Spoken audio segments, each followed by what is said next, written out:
नमस्कार। Modern school Gandhidham से मैं पूरम मेहता आपकी हिंदी सेकेंड लैंग्वेज की अध्यापिका आज की ई क्लास में आप सभी का अभिवादन करती हूँ और आज की ई क्लास कुछ पंक्तियों के साथ शुरू करने जा रही हूँ। पंक्तियाँ: क्या खोया क्या पाया जग में, मिलते और बिछड़ते जग में, मुझे किसी से नहीं शिकायत, मुझे किसी से नहीं शिकायत, यद्यपि छला गया पग पग में, यद्यपि छला गया पग पग में, एक दृष्टि बीती पर डालें, यादों की पोटली टटोलें, अपने ही मन से कुछ बोलें, अपने ही मन से कुछ बोलें। एक और पंक्ति: आने वाला कल न भुलाएं, आओ फिर से दिया जलाएं। इन पंक्तियों के द्वारा आपको समझ में आया होगा कि यह पंक्तियाँ अटल बिहारी वाजपेयी जी ने लिखी हैं। तो काव्य 13 कदम मिलाकर चलना होगा। कवि श्री अटल बिहारी वाजपेयी जी। काव्य का प्रकार आवाहन गीत। कवि परिचय एवं काव्य को हम समझेंगे। अटल बिहारी वाजपेयी जी का जन्म सन 1926 में हुआ था। भारत रत्न से सम्मानित हमारे पूर्व प्रधानमंत्री अटल बिहारी वाजपेयी का जन्म 25 दिसंबर 1926 के रोज मध्य प्रदेश के ग्वालियर शहर में हुआ था। माता का नाम कृष्णा देवी तथा पिता का नाम कृष्ण बिहारी वाजपेयी था। आपने बीए तक की पढ़ाई ग्वालियर से तथा एमए एलएलबी की पढ़ाई कानपुर में की। बचपन से साहित्य के रसिक वाजपेयी की कई बार स्वतंत्रता प्राप्ति के लिए जेल गए। पत्रकारिता के क्षेत्र में आगे रहकर इन्होंने राष्ट्रधर्म, पांचजन्य, स्वदेश तथा अर्जुन पत्रिकाओं का संपादन किया। वाजपेयी एक उत्तम कवि, गीतकार भी थे, प्रखर वक्ता थे। उनके विरोधी भी उनकी प्रशंसा करते थे। उन्होंने 4 दशक तक भारतीय संसद का प्रतिनिधित्व किया। वे 3 बार भारत के प्रधानमंत्री बने। आपको पद्म भूषण, हिंदी गौरव, लोकमान्य तिलक सर्वश्रेष्ठ सांसद जैसे अनेक पुरस्कारों से सम्मानित किया गया।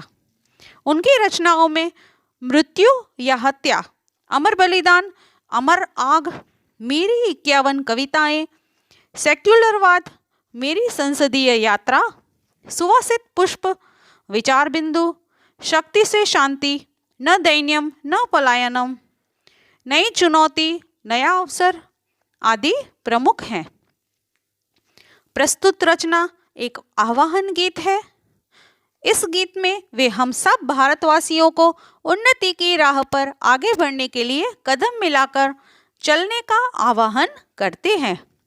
माना कि इसमें बहुत कठिनाइयां हैं, फिर भी सभी को साथ मिलकर चलना होगा। उस रास्ते पर चलते चलते अपना सब कुछ न्यौछावर करने के लिए आगे बढ़ने की सीख देते हैं। तो कदम मिलाकर चलना होगा काव्य को गाएंगे एवं उसे समझने का प्रयास करेंगे। बाधाएं आती हैं आए, घिरे प्रलय की घोर घटाएं, पाँव के नीचे अंगारे, सिर पर बरसे यदि ज्वालाएं, निज हाथों में हंसते हंसते आग लगा कर जलना होगा, कदम मिलाकर चलना होगा, कदम मिलाकर चलना होगा। मुश्किल शब्दों को देखेंगे। बाधा का अर्थ होता है रुकावट, घोर यानी भयंकर। निज का अर्थ होता है अपना, हाथ अर्थात हस्त, कर प्रलय कयामत, अंगारे जलता कोयला, आग लगाकर जलना स्वयं नष्ट होना, शब्द समूह देखेंगे। सृष्टि का अंतिम दिन को कहेंगे प्रलय। आग की लपटें जिसे हम ज्वाला कहते हैं। काले काले बादलों का आकाश में घिरना जिसे हम घटा कहते हैं।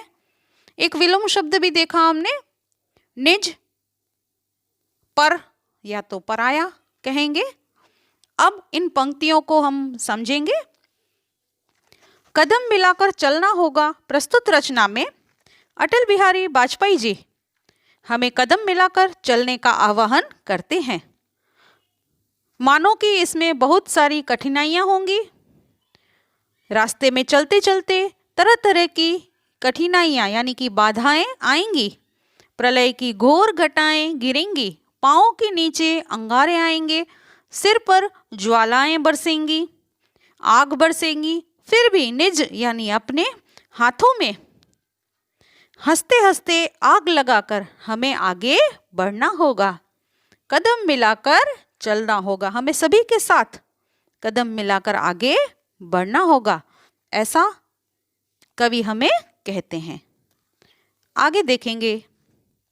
हास्य रुदन में तूफानों में अगर असंख्यक बलिदानों में, उद्यानों में वीरानों में, अपमानों में सम्मानों में, उन्नत मस्तक उभरा सीना, पीड़ाओं में पलना होगा, कदम मिलाकर चलना होगा, कदम मिलाकर चलना होगा। मुश्किल शब्दों को देखेंगे।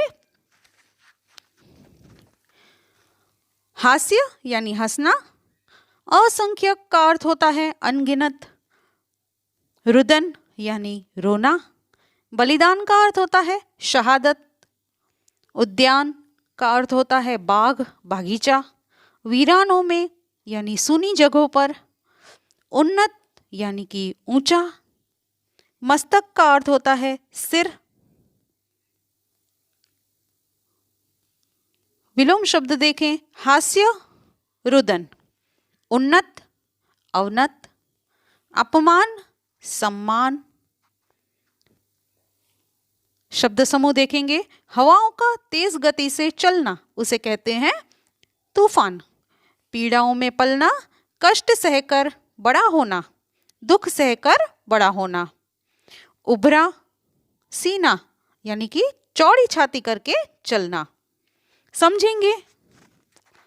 कवि हमें कहते हैं हास्य रुदन और तूफान जब भी आए, असंख्यक बलिदानों में भी, उद्यानों में भी, वीरानों में भी, सम्मानों में, अपमानों में, सीना तान कर, उन्नत यानी ऊंचा मस्तक रखकर, दुख सहन कर कर भी हमें बड़ा होना होगा, हमें आगे बढ़ना होगा, कदम मिलाकर सभी के साथ मिलकर हमें चलना होगा।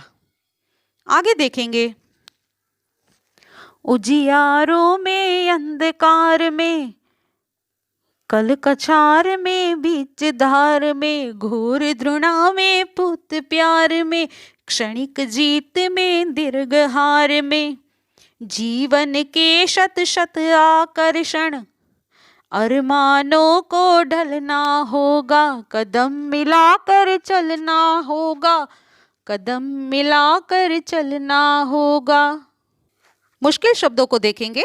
उजियारा उजाला, अंधकार अर्थात तिमिर, कलकहार बहते पानी के किनारे, बीचधार यानी मझधार, घोर यानी भयंकर, द्रोणा का अर्थ होता है नफरत, पूत पुत्र, क्षणिक क्षण भर, जीत विजय, दीर्घ लंबा, शत अर्थात 100, आकर्षक लुभावना, अरमान चाह इच्छा। विलोम शब्द अंधकार उजियारा, ध्रुणा प्रेम प्यार, क्षणिक शाश्वत, जीत हार, दीर्घ अल्प, जीवन मृत्यु, आकर्षक अनाकर्षक। अब समझेंगे इन पंक्तियों को। उजाले और अंधकार में, कलकहार और बीच धार में, भयानक तिरस्कार में और पवित्र प्यार में क्षणिक जीत और दीर्घ हार में जीत का आनंद क्षणिक होता है और पराजय का दुख दीर्घ होता है। जीवन के सैकड़ों आकर्षणों में हमें अपने अरमानों को ढलना होगा, इसी प्रकार कदम मिलाकर होगा। आगे देखें। सम्मुख फैला अगर ध्येय पथ प्रगति चिरंतन कैसा इतियथ सुस्मित हर्षित कैसा श्रमश्लद असफल सफल समान मनोरथ सब कुछ देकर कुछ न मांगते पावस बनकर ढलना होगा कदम मिलाकर चलना होगा कदम मिलाकर चलना होगा। मुश्किल शब्दों को देखें। ध्येय का अर्थ होता है लक्ष्य, पथ रास्ता, चिरंतन शाश्वत, इति समाप्ति, अथ आरंभ, हर्षित खुश होना, असफल अर्थात निष्फल, मनोरथ इच्छा, पावस यानी कि वर्षा ऋतु, विलोम शब्द सम्मुख विमुख, इति अथ असफल सफल, जो सामने है वो सम्मुख शब्द समूह, स्मित के साथ सुस्मित, आगे की तरफ गति करना अर्थात प्रगति करना, मेहनत से थका हुआ श्रम श्लद कहते हैं। अब समझेंगे पंक्तियों को। कवि कहते हैं अगर हमारा ध्येय मार्ग सम्मुख आ जाए तो आरंभ और समापन में भी हमें प्रगति करनी चाहिए। परिश्रम से थकावट लगने पर भी हमें हर्षित होना चाहिए। सब कुछ न्यौछावर करके भी कुछ मांगना नहीं, वर्षा बनकर हमें ढलना होगा। आगे की पंक्तियां।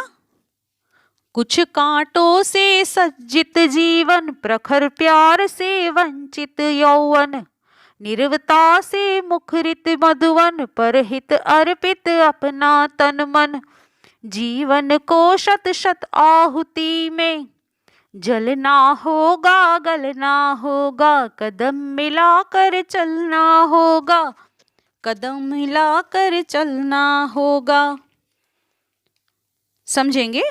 कांटों का अर्थ होता है शूल, प्रखर का अर्थ होता है तेज, वंचित रहित, यौवन युवानी या तो जवानी, नीरवता निशब्द, मुखरित मुखर होना, वाचाल होना, अर्पित समर्पित हो जाना समर्पण कर देना, तन अर्थात देह, मन का अर्थ होता है चित्त, शत का अर्थ होता है 100, यज्ञ का द्रव्य जिसे हम कहते हैं आहुति, सुंदर सा वन मधुवन कहते हैं, दूसरों का हित करना भला करना परहित कहते हैं। विलोम शब्द कांटे फूल, जीवन मृत्यु, प्यार घृणा, नीरवता शोरगुल, मुखर मौन। समझेंगे। हमारा जीवन कांटों से कठिनाइयों से वंचित है, यौवन प्रखर प्यार से वंचित है, मुखरित उद्यान में शांति छा गई है, परहित के लिए अपना तन मन अपना सर्वस्व अर्पण कर देना चाहिए। जीवन यज्ञ में यज्ञ के द्रव्यों से सैकड़ों बार आहुति देकर हमें नष्ट हो जाना चाहिए। जीवन में ऐसी अधिक कठिनाइयां आने पर भी सभी के साथ मिलकर हमें चलना होगा, कदम मिलाकर आगे बढ़ना होगा। ऐसा कवि हमें समझाने का प्रयास कर रहे हैं। गृह कार्य देखेंगे। सविस्तर उत्तर लिखिए। फर्स्ट क्वेश्चन, कवि कदम मिलाकर चलने के लिए क्यों कहते हैं? सेकंड, कदम मिलाकर चलने में कौन सी कठिनाइयां झेलनी पड़ती हैं? गृह कार्य हम अपनी नोटबुक में लिखेंगे। कुछ पंक्तियां। सूर्य एक सत्य है जिसे झुठलाया नहीं जा सकता, मगर ओस भी तो एक सच्चाई है। यह बात अलग है कि ओस क्षणिक है, क्यों न मैं क्षण क्षण को जीऊं, कण कण में बिखरे सौंदर्य को पीऊं। अटल बिहारी वाजपेयी जी ने ये कहा है। आगे एक और पंक्ति, परिवेश से पृथक अपनों से कटा बटा, परिवेश से पृथक अपनों से कटा बटा, शून्य में अकेला खड़ा होना, शून्य में अकेला खड़ा होना पहाड़ की महानता नहीं, पहाड़ की महानता नहीं, मजबूरी है। अटल बिहारी वाजपेयी जी ने इन पंक्तियों को कहा है। तो जीवन में हमें मुसीबतों का सामना करना सीखना चाहिए। भले ही इस जीवन को आहुति दे देना पड़े, फिर भी हमें आगे बढ़ना चाहिए। ऐसा अटल बिहारी वाजपेयी जी हमें समझाते हैं। आशा रखती हूँ आपको कदम मिलाकर चलना होगा काव्य समझ में आया होगा।